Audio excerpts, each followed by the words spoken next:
Quels sont les motifs, quelles sont les raisons qui poussent un salarié à changer de job, à changer de travail? Réponse avec vous, Marie-Cécile, bonjour. Bonjour David. Marie-Cécile Renaud, rédactrice en chef adjointe au service éco du Figaro.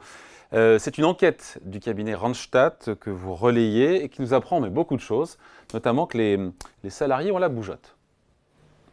Et oui, et surtout, cette étude très intéressante de Randstad nous apprend quelles sont les motivations de changement des salariés. Parce que vous savez, on a beaucoup glosé, David, sur la quête de sens dont auraient désormais besoin les salariés, le besoin de se sentir utile, ou encore la recherche d'une meilleure conciliation entre vie professionnelle et vie personnelle. Mais finalement, quand on regarde, les choses ne changent peut-être pas tant que cela. Le salaire reste la première source de préoccupation des travailleurs français en 2024, d'après cette étude du cabinet Randstad. Et alors viennent ensuite la recherche d'un environnement de travail agréable, l'équilibre vie pro, vie perso, les perspectives d'évolution et en cinquième position, la sécurité de l'emploi. Mais pour près d'un salarié sur deux, le principal motif pour changer d'employeur, c'est bien de gagner plus. Et d'ailleurs, c'est une raison qui demeure d'autant plus importante que le pays a traversé des mois de forte inflation, même si, bon, aujourd'hui, elle se calme. Mais on s'aperçoit que 2 travailleurs sur 5 affirment n'avoir reçu aucune compensation par rapport à la hausse des prix. Et parmi eux, près de la moitié envisagent de quitter leur employeur. Ce qu'on dit là est vrai quel que soit l'âge, ou est-ce que on entend souvent que les plus jeunes accordent moins d'importance, certains jeunes accordent moins d'importance à la rémunération et plus justement à cette quête de sens dans son travail? Alors, vous avez raison, David. C'est vrai que les motivations varient selon l'âge. Les jeunes, ceux qu'on appelle la génération Z, c'est-à-dire nés entre 97 et 2012, accordent moins d'importance à la rémunération. Seulement 38% placent le salaire au premier plan, alors qu'ils ne sont que 45% pour la génération Y, celle qui est juste avant, 42% pour la génération X et 41% pour les baby-boomers, ceux qui sont nés après la guerre jusqu'à 1965.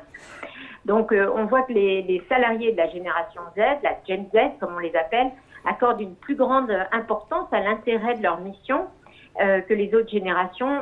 Pour eux, l'intérêt de la mission, c'est 24% d'après l'étude Randstad, alors que ça n'est que 20% pour les millennials nés autour de l'an 2000 et de la génération X, et 16% pour les baby-boomers. Donc, vous voyez, il y a quand même des écarts entre générations avec des différences, même si la rémunération reste le premier facteur de motivation à changer d'employeur. Sur la question de l'équilibre entre vie professionnelle et vie personnelle, ça reste un sujet important pour les salariés? Alors oui, c'est quand même très important.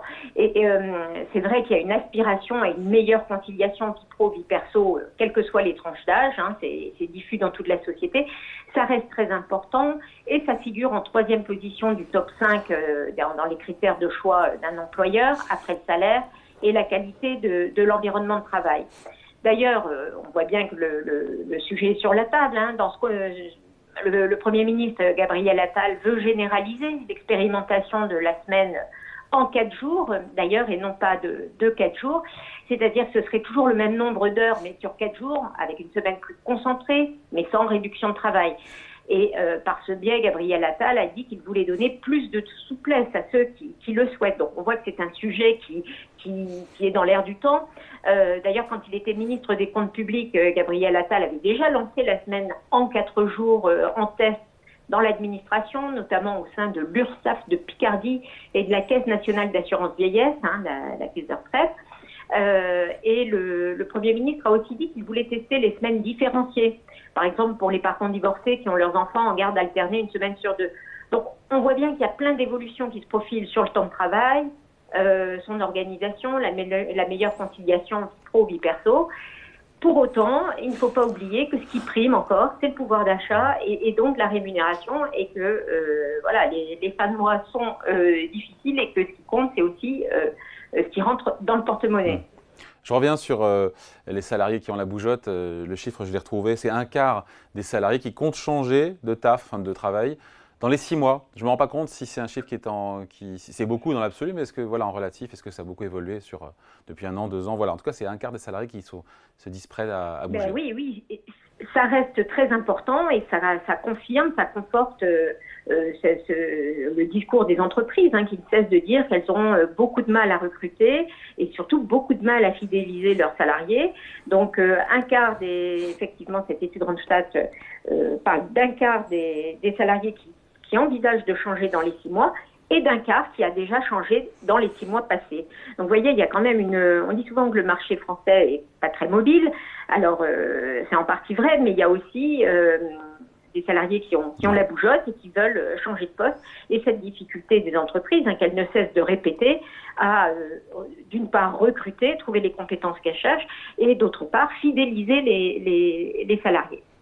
Ce qui pousse, on finit là-dessus, les salariés à démissionner en dehors d'un salaire pas suffisant, insuffisant selon eux, on imagine c'est aussi peut-être un manque de perspective dans sa carrière, dans la boîte dans laquelle il travaille? Alors oui, ça c'est aussi une des raisons qui est souvent avancée, c'est-à-dire le manque d'évolution, le fait de ne pas pouvoir progresser dans ses fonctions. Donc ça, il y a peut-être aussi tout un travail à faire dans les entreprises pour donner plus de perspectives aux salariés. Vous savez, on a beaucoup parlé de GPEC, de gestion prévisionnelle des carrières, etc. Donc c'est peut-être un biais sur lequel il faudrait travailler davantage.